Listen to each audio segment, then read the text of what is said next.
બીજાના છિદ્રો ખોલનારો માણસ એ ખુદ પોતે તો સુખી ન થાય, પણ તેની પ્રજા પણ સુખી ન થાય. આ ભગવાન સ્વામિનારાયણનું વચન. કે જે માણસો કડવું બોલે છે એ ખુદ પોતે તો સુખી નથી થતો, એની પ્રજા પણ સુખી નથી. કટુ બોલે અને બીજાના છિદ્રો ખોલે, તેના જીવનમાં એ દુઃખનું કારણ બની જાય છે. તેથી કથા સાંભળતા માણસે પોતાના જીવનમાં નિર્ણય લેવો, મધુર તો બોલવું પણ સત્ય સાથે સાથે બોલવું. મધુર વાણી મોટી લોકપ્રિયતા અપાવે છે. આપણે કહેતા હોય ને, આપણે ગુજરાતી ભાષામાં, જેની આંખમાં અમી તેને દુનિયા ગમી, પરંતુ જેની જીભમાં અમી તેને દુનિયા નમી. જેની વાણી મધુર હોય ને તેને સૌ કોઈ પ્રણામ કરે છે. જીભ જીતી તેને જગ જીતું, જેની જીભ પર હની તેની પાસે મની. વાણીનો આધાર છે. આપણા વિચારોની આપ-લે વાણી દ્વારા થાય છે.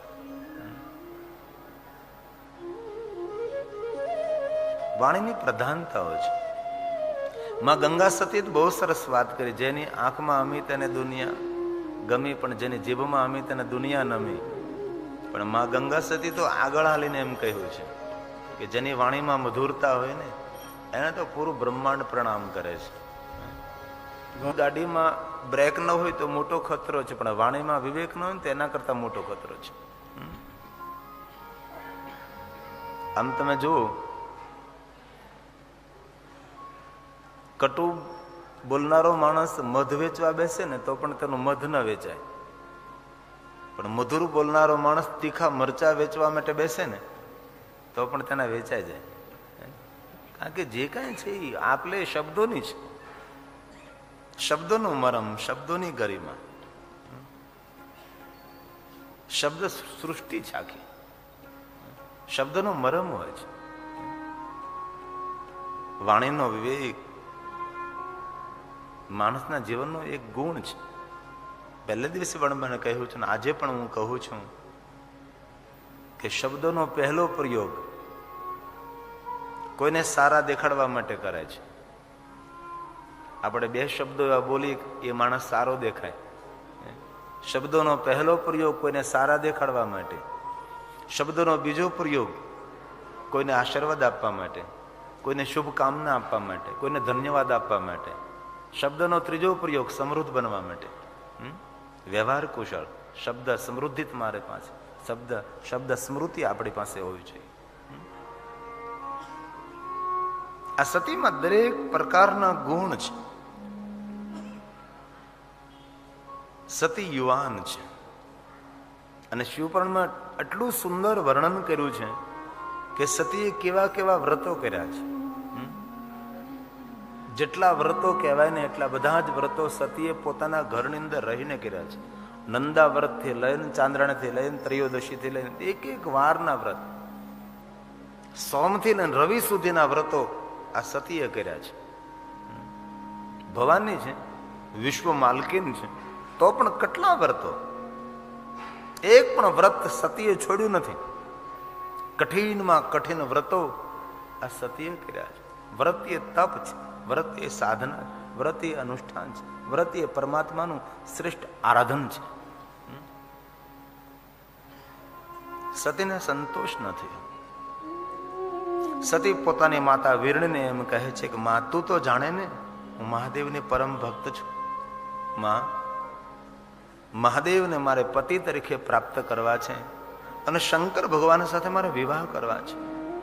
માં તું જો આ કહે ને તમારે વનમાં જઈને કઠિન તપ કરવું છે અને ભગવાન મહાદેવને મારે મેળવવા છે. વીરણી ખૂબ પ્રસન્નતા વ્યક્ત કરે છે અને કહે છે કે સતી તમે વનમાં તપ કરવા જઈ શકો છો. આપના પિતા દક્ષની આજ્ઞા મેળવી લો. માં તું મારી સાથે આવો. માન પુત્રી બંને દક્ષની પાસે જાય છે અને કહે છે કે આપણા પુત્રી સતી વનમાં તપ કરવા જવાનું કહે છે, તમે શું કહો છો? દક્ષ કોઈ પણ પ્રશ્નોત્તરી કર્યા વગર પોતાના પુત્રી સતીને વનમાં તપ કરવાની છૂટ આપે છે. અને એ સતી પોતાની યુવા અવસ્થાની અંદર મહાદેવને મેળવવા માટે તપ કરવા માટે તૈયાર થાય છે. નગરના ડાયા અને સજ્જન માણસો સતીને મળવા માટે આવે છે અને કહે છે કે સતી મેં સાંભળ્યું છે કે તમે વનમાં તપ કરવા જાઓ છો. સતી કહે છે આ ડાયા માણસો, સજ્જન માણસો સતીને બહુ ધન્યતા આપી છે કે સતી ધન્ય છો આપ. યુવાનીમાં તમે તપ કરવા જાઓ છો, તમારું જીવન સાર્થક બની જશે, તમારું જીવન ધન્ય બની જશે. અને તપ કરવાનો કોઈ સમય હોય તો યુવાની જ હોઈ શકે ને. વ્રત, સાધના, અનુષ્ઠાન, ઉપાસના, જપ, તપ એ યુવાનીમાં કરવાનું છે. એ સમય ગયો. હવે ગઢપણમાં ગોવિંદ ગાશું. પહેલા પ્રથમ તો એ જ ખબર નથી કે જીવનમાં ગઢપણ આવે કે ન આવે. જીવનનું મોટું રહસ્ય છે કે ક્યારે આંખ બંધ થાય દુનિયાના કોઈ માણસને ખબર નથી. તેથી ડાહ્યો માણસ તેને કહેવાય છે પોતાના મૃત્યુને નિરંતર યાદ રાખે, પોતાના મૃત્યુને સામે રાખે. એને મહાપુરુષે મેઘાબુદ્ધિ કહ્યો છે કે જે માણસ પોતાના મૃત્યુને સદૈવ યાદ રાખે છે. આપણે જાતને આપણે પૂછીએ, આપણે કેટલી વાર આપણા મૃત્યુને યાદ રાખીએ છીએ? નહીં. મૃત્યુને સામે રાખવાનું છે. ધીરે ધીરે આપણે ગતિ વધી રહી છે. જીવન એટલે શું? જન્મથી મૃત્યુ સુધી વચ્ચેનો સમય તેને જીવન કહેવાય. રસ અને તરસના કિનારાઓ વચ્ચે વહેતો પ્રવાહ એ જીવન. આશા અને નિરાશાઓની વચ્ચે વહેતો પ્રવાહ જીવન. સુખ અને દુઃખની વચ્ચે અટવાતો પ્રવાહ એ જીવન. જીવન બીજું શું છે? તેથી જીવનની ગંભીરતા તે સમજી શકે છે જે પોતાના મૃત્યુની ગહનતાને સમજી શકે છે. જે માણસ પોતાના મૃત્યુને ગંભીરતાપૂર્વક વિચારતો નથી એ માણસ પોતાનો જીવન પણ ગંભીરતાપૂર્વક જીવી શકતો નથી. તે યુવા અવસ્થા તપનો સમય છે, સાધનાનો સમય, અનુષ્ઠાનનો સમય. યુવાની તપથી શોભે, યુવાની સેવાથી શોભે છે. અને જેટલું કઠિન તપ તેટલા તેના ફલ બહુ મધુર હોય છે. વૃદ્ધ માણસ કઈ તપ કરે, સાધના કરે, માળા કરે તો બહુ દર્શનીય નથી ને. એ તો એમનાથી હવે શું થવાનું છે? પણ કોઈ યુવાન તપ કરે, કોઈ સાધના કરે, કોઈ અનુષ્ઠાન કરે, કોઈ ઉપાસના કરે. આમ તમે જો કોઈ મંદિરમાં આપણે જઈએ અને કોઈ યુવાન દીકરો હોય કે યુવાન દીકરી હોય ભગવાનની સામે બેસીને ભગવાનના નામને માળા કરતી હોય તો યુવાન દીકરો હોય કે યુવાન દીકરી હોય તેને પગે લાગવાનું મન થાય કે ધન્ય છે યુવાની દીપાવે ભાઈ. એ દીકરો હોય કે દીકરી હોય પણ તેને પ્રણામ કરવાની ઈચ્છા થાય કે વાહ ધન્ય છે, કેટલો સમય તારી પાસે છે. તેથી ધન્ય તે યુવાન, ધન્ય તે યુવતી જે યુવાવસ્થાની અંદર ભગવાનનું ભજન કરે છે, તપ કરે છે, માલા જપ કરે છે, ભજન કરે છે. હવે તો બહુ સારું મારે ગુજરાત અને ભારતની અંદર. બાકી આજથી 15-20 વર્ષ પહેલા મેં જયારે કથામાં પ્રવેશ કર્યો ત્યારે એવા કથામાં માણસો આવતા હતા કે સાંભળાતું બંધ થઈ જાય પછી સાંભળવા આવે. પણ હવે તો તમે જુઓ ને ગુજરાતમાં તો કથા હોય ને એની અંદર જેટલા વડીલો હોય ને એટલા યુવાન ભાઈઓ બહેનો કથામાં હોય છે. હવે આખી એક માનસિકતા બદલી ગઈ છે. જેટલા વડીલો કથામાં ઉપસ્થિત હોય એટલા જ યુવાન દીકરા હોય, યુવાન દીકરીઓ હોય કથા સાંભળે છે, સાંભળે છે, સ્વીકારે છે ને વિચારે પણ છે. ગઢપણમાં ગોવિંદ ગાશું એ તો મૂર્ખ માણસોની વાતો છે. પેલા લગ્નના ગીત જેવું છે. પછી તો ઢોલ રે ઢબુકા લાડી. પેલાના બહેનોને આવા બધા ગીત આવડતા. બહુ સરસ શબ્દો છે. દીકરીની વિદાય થતી હોય અને ઘરની ઓસરીની કોરે બેઠી બેઠી બહેનો બધી ગાતી હોય, લાંબા રાગે લાંબા ઢાળે અને દીકરીની વિદાયની તૈયારીઓ થઈ રહી હોય. આમ કેવું વાતાવરણ આખું પલટી નાખે. આમ તમે જુઓ તો ખરાબ આપણી ભારતીય આર્ય નારીને કેટલી રાગ રાગણી આવે છે. સમય સમયના ગીતના રાગ બદલે. અરે સમય સમય ગીતના રાગ બદલે એ તો બરાબર છે. અરે ગામડાનો નગરનો ઢોલી હોય એના ઢોલના અવાજ ઉપરથી ખબર પડી જાય કે કેવો પ્રસંગ ચાલી રહ્યો છે. અલગ અલગ ઢોલની દાંડી તે નહીં પડે, ખબર પડી જાય કે આ વિદાયનો ઢોલ છે, આ જાનના આગમનનો ઢોલ છે. આમ તમે ભારતીય સંસ્કૃતિ જુઓ તમે. અરે શરણાઈ વાળો શરણાઈ વગાડતો હોય તો શરણાઈના સૂરમાંથી ખબર પડી જાય આપણને કે વિદાયનું ટાણું છે, આ લગ્નના ફેરા ફરે છે. સમય સમયમાં કેટલા સૂર. આમ લગ્ન મંડપમાં બ્રાહ્મણો મંત્રો બોલતા હોય, વાતાવરણ કેવું પવિત્ર દેખાય છે. એક બાજુ બેનો મંગલ ગીતો ગાતી હોય, એક બાજુ મંત્રો બોલાતા હોય, કેવું આમ દિવ્ય દિવ્ય લાગે છે. એમાં જે વિદાય થતી હોય ને એમાં જે બેનો લાંબા ઢાળે ગીતો ગાતી હોય, શબ્દનો મરમ, શબ્દની સુરતા.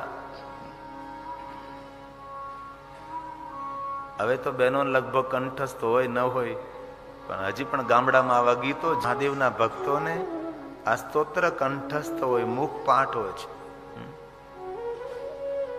રોજ બોલો ભગવાનની સન્મુખ. સવારમાં જાગતે સમય બોલો, સૂતે સમય બોલો. નાગોના હાર પહેરનારા ભગવાન મહાદેવ, ત્રિનેત્રધારી ભગવાન શંકર, અંગ પર ભસ્મને ધારણ કરનારા, દેવતાઓના ઈશ્વર, નિત્ય શુદ્ધ રહેનારા હે દિગંબર, હું તમને પગે લાગુ છું. મહાદેવ માટે શબ્દ પ્રયોગ થયો છે, નિત્ય શુદ્ધ રહેનારા છે. હવે અંગ પર ભસ્મ લગાવે છે, દિગંબર છે, નિત્ય શુદ્ધ છે. દિગંબર શબ્દનો અર્થ થાય છે દિશાએ જિનકે વસ્ત્ર હૈ, ઓ દિગંબર. દિગંબર શબ્દનો સીધો અર્થ થાય છે કપડા નહીં પહેરવા, એટલે પુરાણોમાં એવો અર્થ લેવામાં નથી આવ્યો.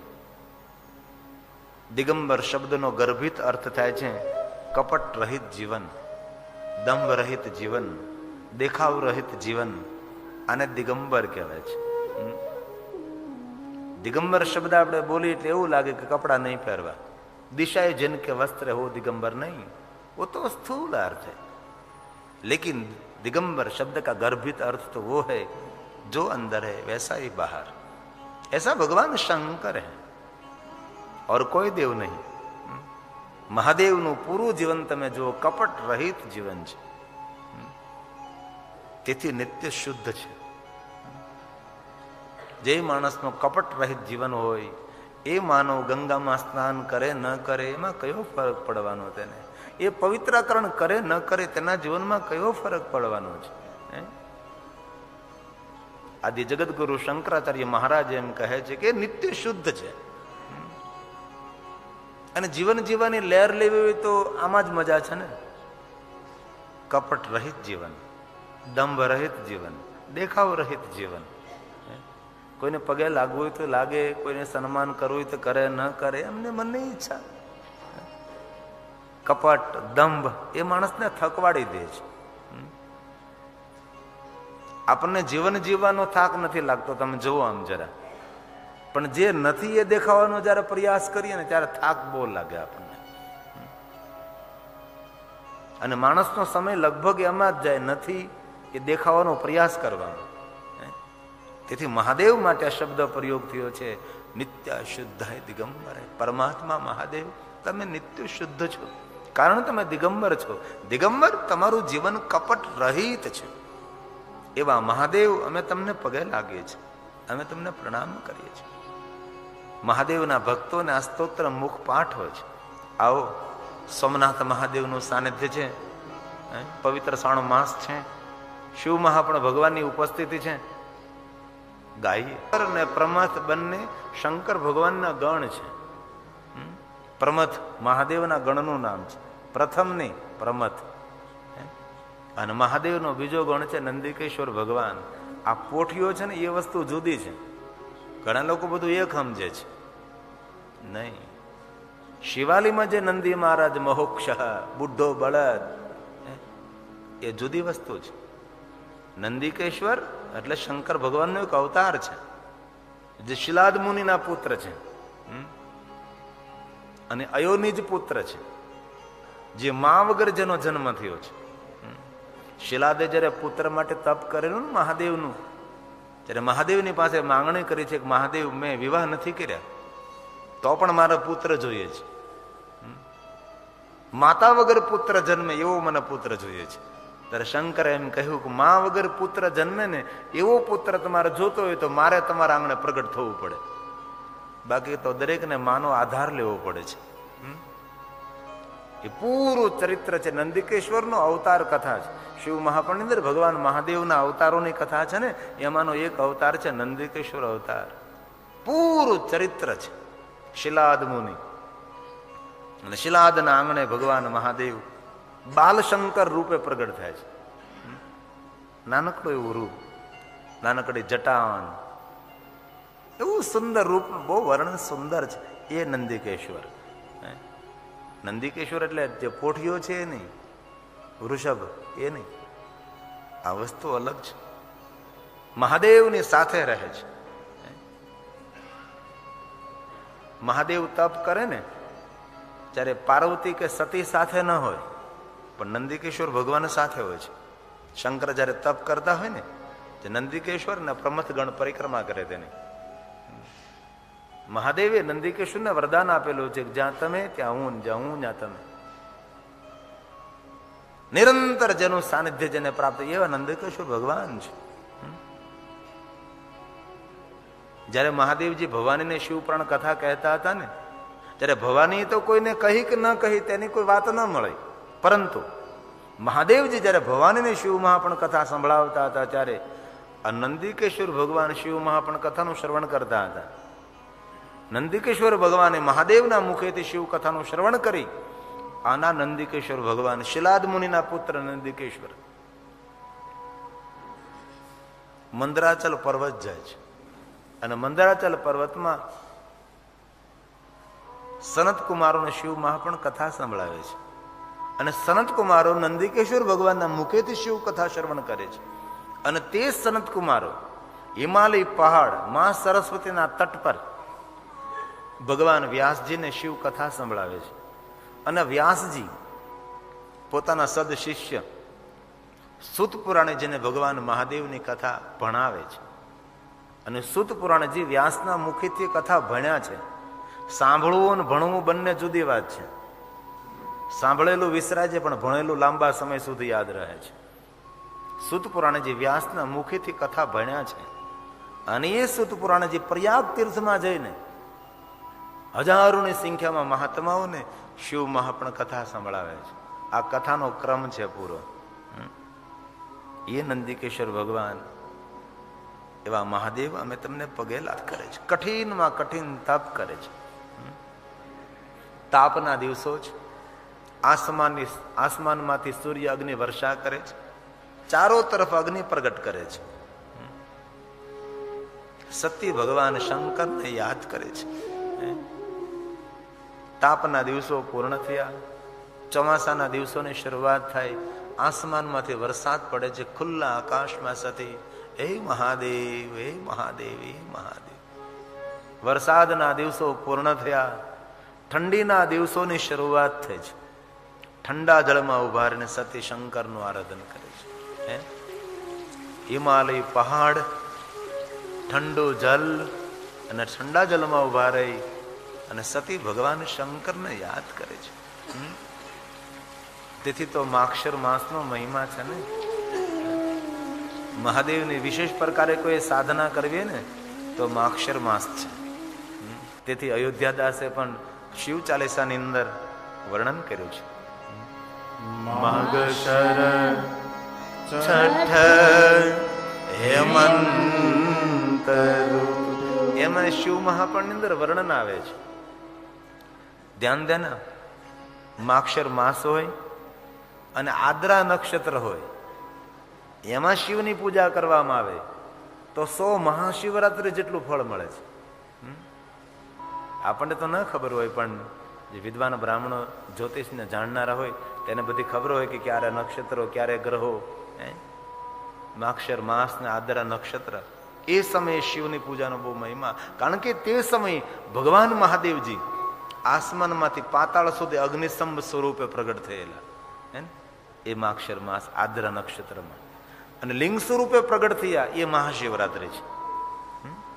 તેથી ક્યારે અવસર મળે તો માક્ષર માસમાં વિશેષ પ્રકારે દાસ ભગવાન મહાદેવ પાસે વરદાન માગે છે કે પ્રભુ, જે કોઈ નિત્ય શિવ ચાલીસાનો પાઠ કરે ને એને દરેક કામના તમે પૂરી કરજો.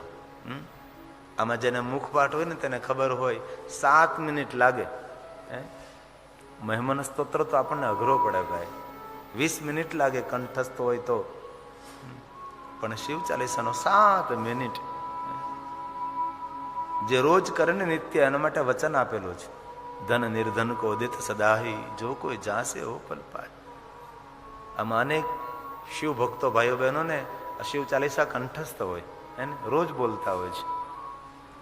અંતિમ પંક્તિમાં ભગવાને વચન આપેલું છે. અયોધ્યાદાસે માગ્યું છે કે જે કોઈ નિત્ય પાઠ કરે અને જે કોઈ તપ કરે તેનો જય જયકાર દેવતાઓ નિરંતર કરતા રહે છે. આ ધરતી પર દેવ કોણ? મૃત્યુ પામે પછી તો આપણે બધા માટે લખતા હોય કે અમારા દાદા દેવ થઈ ગયા, અમારી બા દેવ થઈ ગયા, પણ ખરેખર આ ધરતીનો દેવ કોણ? બીજાનું સુખ જોઈ, કોઈની સફળતા જોઈ ને કોઈનું સારું જોઈ જેનું હૃદય પ્રસન્ન થાય ને એ આ ધરતીનો દેવ છે. બીજો કોઈ દેવ નહીં. કોઈ માણસનું ખૂબ સુખ હોય, કોઈની વિદવત્તા, કોઈની સફળતા, કોઈનું સારું, અને આપણું હૃદય પ્રસન્ન રહે કે વાહ ભગવાને ખૂબ કૃપા કરી એના ઉપર, અને હૃદય રાજી થાય, હૃદય પ્રસન્ન થાય, ચિત્ત પ્રસન્ન થાય, સમજો એ ધરતીનો ભગવાન છે, એ ધરતીનો દેવ છે. દેવતાઓનો દેવતાઓ નિરંતર જય જયકાર કરતા રહે. જે કોઈ તપ કરે, એ કથાની અનેક કથાઓ એવી છે કે તપ કરે તેનો જય જયકાર દેવતાઓ કરે છે. અહીંયા પણ સતીનો જય જયકાર દેવતાઓએ કર્યો છે. સતી મહાદેવને યાદ કરે છે, હે મહાદેવ, હે મહાદેવ, હે મહાદેવ. ઓમ નમઃ શિવાય, ઓમ નમઃ શિવાય, ઓમ નમઃ શિવાય, ઓમ નમઃ શિવાય, ઓમ નમઃ શિવાય, ઓમ મહાદેવ, મહાદેવ, મહાદેવ, મહાદેવ, મહાદેવ. ભગવાન શંકરને કૈલાસમાં શાંતાકારમ શિખર શયનમ નીલકંઠમ સુરેશ દૂરથી દ્રષ્ટિ કરી છે. ઓ દક્ષના પુત્રી સતી, એટલું કઠિન આરાધન. આજ મહાદેવ કૈલાસ પહાડને છોડીને ગહન વનમાં આવે છે. દૂરથી જોવે છે કે વાઘ, વરુ, ભયંકર હિંસક પ્રાણીઓની વચ્ચે બેસી અને સતી આજ મહાદેવને યાદ કરે છે, હે મહાદેવ, હે મહાદેવ. સતીનું તપ જોઈને ભગવાન મહાદેવજીને થયું કે લાવ સતીને હું દર્શન આપું. સતી જે વરદાન માગે તે આપું. પરંતુ મહાદેવજી સતીને દર્શન આપવા માટે જાય છે એ પહેલા ભગવાન મહાદેવજી સતીની પરીક્ષા કરે છે, થોડી કસોટી કરે છે. વૃદ્ધ સાધુનું રૂપ લે છે. વૃદ્ધ મૂર્તિ સાધુ બની સતીની સામે આવે છે. ભિક્ષાંદેહી. સતીને થયું કે વનમાં કોઈ માણસનો અવાજ મેં સાંભળ્યો નથી, આજે વળી કોઈ સાધુ ભિક્ષા લેવા માટે આવ્યા છે, કોણ છે? સતી પોતાના નેત્રો ખોલે છે. સતી જોવે છે વૃદ્ધ મૂર્તિ સાધુ છે. સતી મનોમન બહુ રાજી થયા છે. અરે મારા તપમાંથી ઉઠી હું જાગી, મારા નેત્રો ખોલ્યા, મને સાધુનું દર્શન થયું. સતી મનોમન ખૂબ રાજી થયા છે. પ્રસન્નતા વ્યક્ત કરી છે કે મને સાધુ મૂર્તિનું દર્શન થયું છે. તીર્થના એક ફલ, સંત મિલે ફલ ચાર, સદગુરુ મિલે અનંત ફળ, કહેત કબીર વિચાર. કોઈ તીર્થમાં સ્નાન કરવા જતો તો એક ફળ, સંત મિલે ફલ ચાર, પણ સદગુરુ મિલે અનંત ફળ. કોઈ યોગ્ય સાધુનો સંગ તો ભાગ્યે જ કોઈ માણસોને થાય છે. બેની ભાગે રે મળ્યો અમને સાધુ પુરુષનો સંગ, ધન્ય વે સાધુ સંગતિ. સાચા પુરુષોનો સંગ એ પરમાત્માની એક શ્રેષ્ઠ કૃપા હોય છે. તુલસી કહે છે આ સૌને ન મળે. હરિકથા, ભગવાનનો સત્સંગ પહેલા પણ કહ્યું હતું, આજે પણ કહું છું. આ તુલસીના પવિત્ર શબ્દો છે. કોને મળે? જેના પર પરમાત્માની કોઈ વિશેષ કૃપા હોય છે. ધન્ય વે સાધુ સંગતિ. સતી બહુ રાજી થયા છે. ભિક્ષા આપવા માટે જાય છે. લ્યો સાધુ આવવાના છે, ફલ સ્વીકારો. સાધુ કહે તમે કોણ છો? હું દક્ષની પુત્રી, મારું નામ સતી, મહાદેવને મેળવવા માટે તપ કરું છું. શંકર ભગવાનની સાથે મારે વિવાહ કરવા, તેને સાથે મારે પરણવું છે. વરદમૂર્તિ સાધુ કહે છે, અરે મહાદેવ સાથે વિવાહ કરવા છે, શંકર ભગવાન સાથે વિવાહ કરવા? અરે શંકર તો શમશાનમાં રહે, રહેવા માટે ઘર નથી, પહેરવા માટે વસ્ત્ર નથી, સોના ચાંદીના આભૂષણો નથી, પણ નગભૂષણમ વાસુ કે કંઠભૂષણમ. મહાદેવની નિંદા કરવા લાગે છે. ત્યારે સતી હાથ જોડીને કહે છે, સાધુ તમે જોવામાં સાધુ દેખાવ છો, પણ તમારા પ્રવચન ઉપરથી એવું મને લાગે છે કે તમે શંકરના વિરોધી છો, શંકર ભગવાનના દ્વેષી છો. સાધુ વધારે તો હું તમને શું કહું, પરંતુ આપ જાણો છો ને, મહાદેવની જે નિંદા કરે છે એ તો નરકમાં જાય છે, સાંભળનારો તેના પહેલા નરકમાં પડે છે. તમે મહાદેવની નિંદા કરો છો, તમે તો નરક તરફ જઈ રહ્યા છો, મને શા માટે લઈ જાઓ છો? સતી કહે છે, સાધુ આ જગતના 3 પાપો એવા છે જે પાપનો કોઈ નિવારણ નથી, જે પાપનો કોઈ પરાશ્ચિત નથી. ભગવાન વ્યાસજી 3 પાપોનું વર્ણન કરે છે. પહેલું પાપ શિવ દ્રવ્ય અપહરણ, શિવનું ધન ચોરી લેવું, શિવાલયમાંથી ચોરી કરવી, એ પાપનું કોઈ નિવારણ નથી. પણ એમ કહ્યું શિવ દ્રવ્ય, શંકર ભગવાનના શિવાલયમાંથી કઈ વસ્તુ લઈ લેવી, શિવ દ્રવ્ય હરણ કરી લેવું, લઈ લેવું, એ પાપનું કોઈ નિવારણ નથી. શિવ દ્રવ્ય લેવાનો કોઈને અધિકાર નથી હોતો, એ તો તપોધન બ્રાહ્મણો લે છે અથવા ગિરિપુરી ભારથી દે છે. બાકી દ્રવ્ય, શિવ દ્રવ્ય, અરે વિદ્વાન બ્રાહ્મણો તો શિવાલયની અંદર ગર્ભગૃહમાં દક્ષિણા પણ ન સ્વીકારે. ગર્ભગૃહમાં જ્યાં સુધી હોય ત્યાં સુધી કોઈ તેને ભેટ આપે ને, દક્ષિણા આપે ને, તો સાચો બ્રાહ્મણ શિવાલયના ગર્ભગૃહમાં ન સ્વીકારે. મેં જોયું છે આવા વિદ્વાન બ્રાહ્મણોને, બહાર જઈને સ્વીકારે, બાકી ગર્ભગૃહમાં ન લે. આવા વંદનીય બ્રાહ્મણો હોય છે, આવા પવિત્ર બ્રાહ્મણો હોય છે, વિદ્વાન સર્વ વસ્તુને જાણનારા બ્રાહ્મણો હોય છે. તેથી શિવ દ્રવ્ય લેવું નહીં.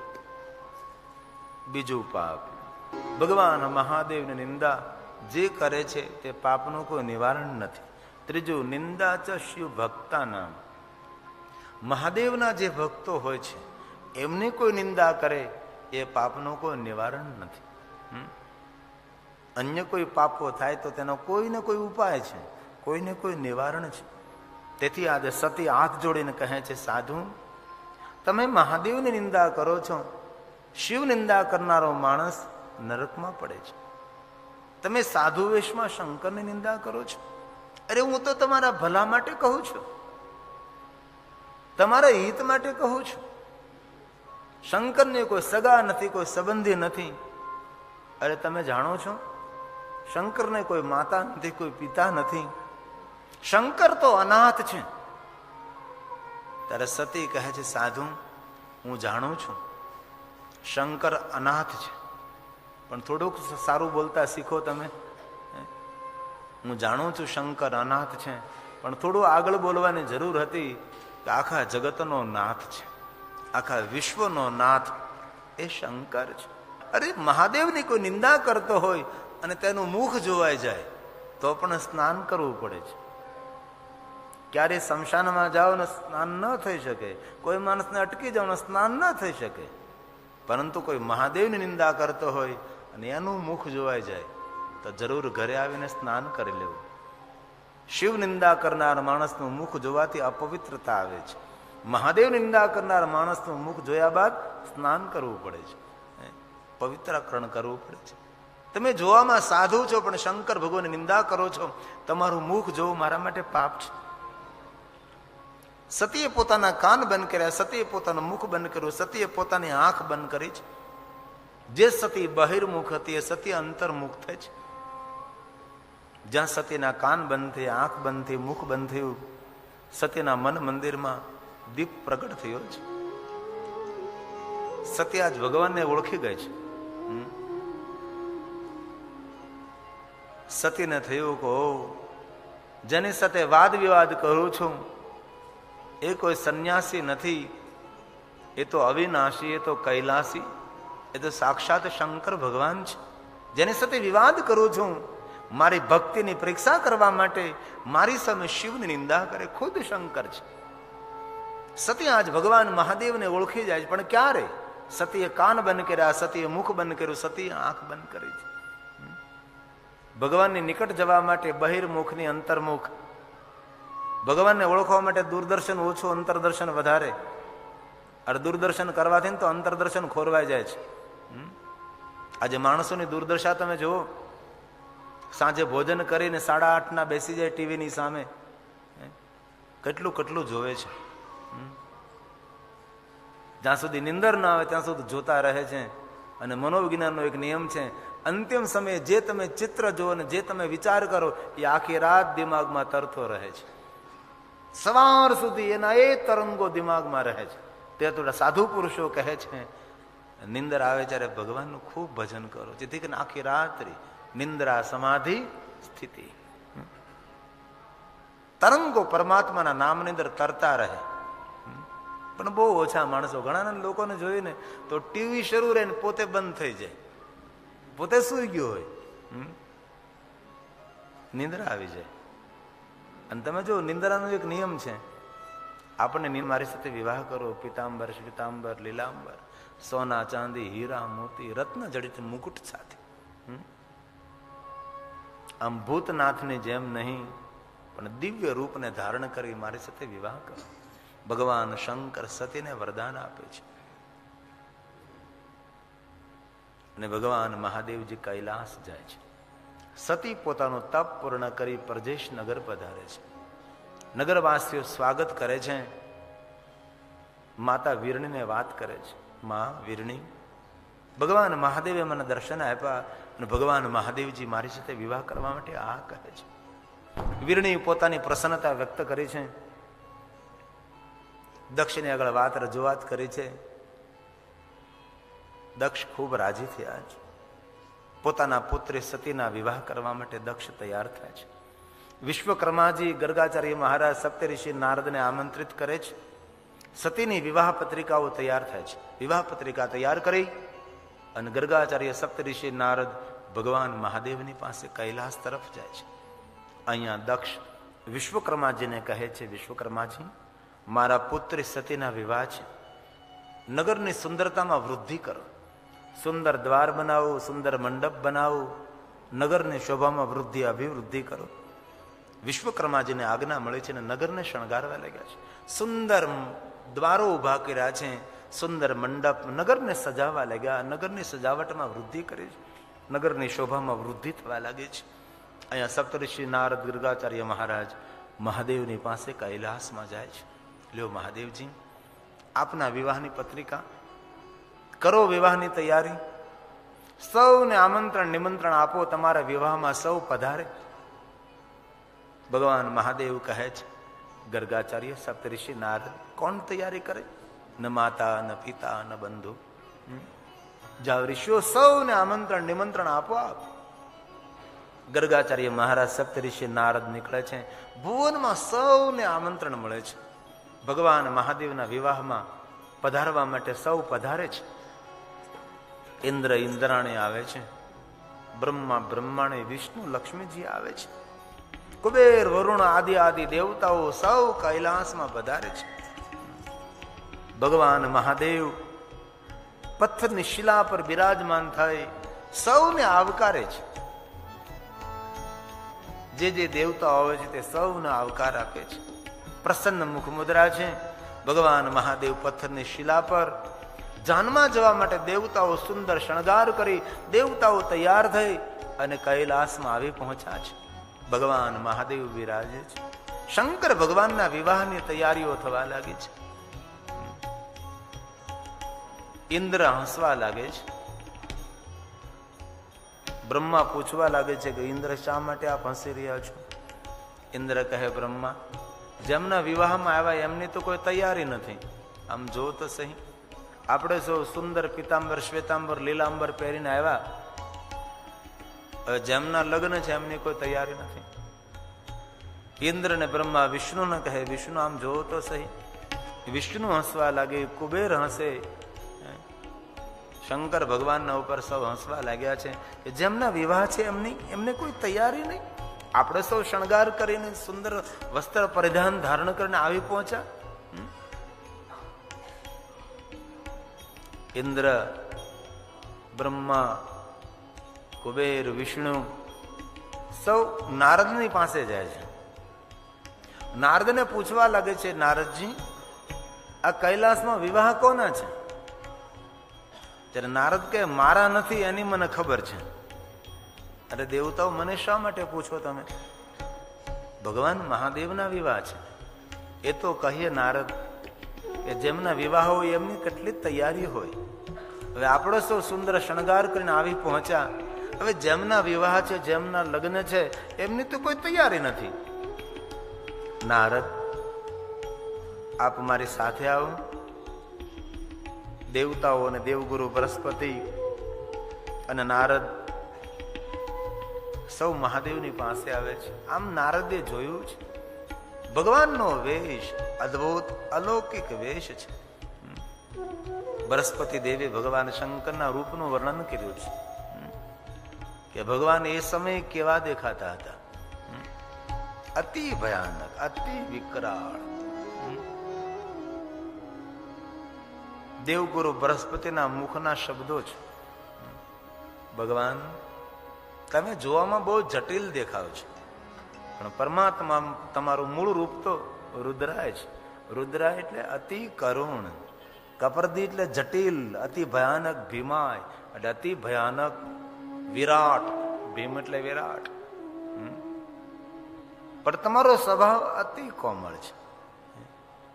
તમારી જટા તો કે વ્યોમ કેશાય, આખું આકાશ એ તમારી જટા છે. તમે દેવતાઓના ઈશ્વર છો. સુરેશાય, વ્યોમ એટલે આકાશ, વ્યાલ એટલે સર્પ, વ્યોમ એટલે આકાશ, વ્યોમ કેશાય, કેશ એટલે વાળ. આવા રૂપનું વર્ણન બૃહસ્પતિએ કર્યું છે. દેવગુરુ બૃહસ્પતિ ભગવાન મહાદેવની સ્તુતિ કરે છે. એ મહાદેવ, તમારા રૂપને, તમારા બાહ્ય રૂપને, નિજી સ્વરૂપને કોણ સમજી શકે પ્રભુ? આ શબ્દો બૃહસ્પતિના છે. નમો રુદ્રા નીલાય ભીમાય પરમાત્મને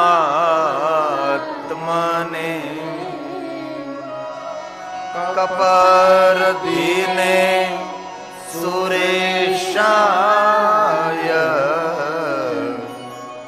વ્યોમ કેશાય વે નમઃ વ્યોમ કેશાય વે નમઃ. કપરદી નો અર્થ થાય જટા જૂટ ધારી. કેવી શંકરની જટા? તો કે 500 વર્ષ જૂનો વડલો હોય અને જેમ વડવાયું ગૂંથાઈને વીંટાયેલી હોય એવી શંકરની જટા છે. કપરદી, જટા જૂટ રૂપધારી. 400-500 વર્ષ જૂનો વડલો કોઈ હોય ને વડવાયોમાં જેમ સર્પ વીંટાયેલા હોય એવી રીતે શંકરની જટામાં સર્પો વીંટાયેલા છે. આવી જેને જટા છે. બૃહસ્પતિ એમ કહે કે શંકર, તમારી જટાને તમે ખોલો ને તો આખો આકાશ તમારી જટાથી ભરાઈ જાય. એટલી તો મોટી જટા છે. બૃહસ્પતિ એમ કહે મહાદેવ, તમે હિમાલય પહાડ ઉપર બિરાજમાન થઈને હિમાલય પહાડ ઉપર તમારે જટા ખોલ નાખો ને તો આખો હિમાલય પહાડ ઢંકાઈ જાય. એવું લાગે કે હિમાલય પહાડને કોઈ ધાબળો ઉડાડી દીધો છે. એવી મહાદેવની જટા તમે જો તો ખરા. શિવજીનું વિરાટ રૂપ, વ્યોમ કેશા, આખા આકાશમાં ફેલાયેલી જટા મહાદેવ. કપરદી, વીંટાયેલી જટા, વિખરાયેલી જટા, જટા જૂટધારી એવા શંકર. હે મહાદેવ, આ તમારા રૂપને હું બહુ પ્રણામ કરું છું. તમે જે ધજા રાખો છો ને એમાં વૃષભનું ચિત્ર છે, ધર્મનું ચિત્ર છે. મહાદેવ જે ધજા રાખે ને તેમાં ધર્મનું ચિત્ર છે. ધર્મના પ્રતીક સ્વરૂપે આપણે વૃષભને સ્વીકાર્યો છે ને. ધર્મના 4 ચરણ એની બધી વ્યાખ્યાઓ છે. શાંત સ્વરૂપ, ચંદ્ર સ્વરૂપ સોમનાથ. ચંદ્ર સ્વરૂપ, ચંદ્રના સ્વામી, ચંદ્રના નાથ, સ્વયંભુ મહાદેવ, દિગંબર, ઉમાપતિ શંકર, હું તમને પગે લાગુ છું. આ કોણ બોલે છે? દેવગુરુ બૃહસ્પતિ બોલે છે. હે મહાદેવ, બૃહસ્પતિ દેવ કહે છે આપની ધજામાં ધર્મનું ચિત્ર છે, તમારું જીવન કપટ રહિત છે દિગંબરા. હે ભરગાય, ઉમાકાંત, હે મહાદેવ, હું તમને પગે લાગુ છું. તપ તમારી શોભા છે, તપ તમારી ભવ્યતા છે, તપ તમારી દિવ્યતા છે. વિષ્ણુ ભક્તોમાં તમે પહેલા છો. આ જગતનો શ્રેષ્ઠ કોઈ વૈષ્ણવ શંકર ભગવાન છે. વ્યાલ પ્રિયાય, વ્યાલ એટલે સર્પ. સર્પો તમને બહુ વહાલા છે, તમે સર્પોનું નિવાસ સ્થાન છો. સર્પાલય, વ્યાલાય, તમે સર્પોના પતિ છો. વ્યાલાનામ પતિએ નમઃ. સર્પોનું ઘર શંકર છે, પૂર અંગ પર સર્પ હોય છે. જેમ ચોમાસાનો પહેલો વરસાદ પડે, રાફડામાં પાણી જાય ને રાફડામાંથી સર્પો ઉભરાય, આખો રાફડો સર્પથી વીંટાઈ જાય. એવી રીતે શંકરના અંગ પર પૂરા સર્પો વીંટાયેલા છે. એવું બૃહસ્પતિ વર્ણન કરે છે. શંકરની દિવ્યતા કઈ? સોના ચાંદી હીરા મોતી નહીં. શંકર ભગવાનની ભવ્યતા કઈ? તો કે શંકરનું તપ એ જેની ભવ્યતા, એ જ દિવ્યતા છે. અને વિષ્ણુની ભક્તિથી તમે શોભી રહ્યા છો. પ્રભુ, મારો મહાદેવ વિષ્ણુનો પરમ ભક્ત છે. આ કોણ બોલે? બૃહસ્પતિ બોલે, દેવતાઓના ગુરુ બોલે છે. તપો મયાય ભવ્યાય શિવ શ્રેષ્ઠાય વિષ્ણવે વ્યાલ પ્રિયાય વ્યાલાય વ્યાલાનામ પતયે નમઃ. વ્યાલાનામ પતયે નમઃ. સર્પો તમને બહુ વહાલા છે, તમે સર્પોનું નિવાસ સ્થાન છો. ખુદ સર્પ સ્વરૂપ છો, સર્પોના પતિ છો. એવા શંકર, હું તમને પગે લાગુ છું.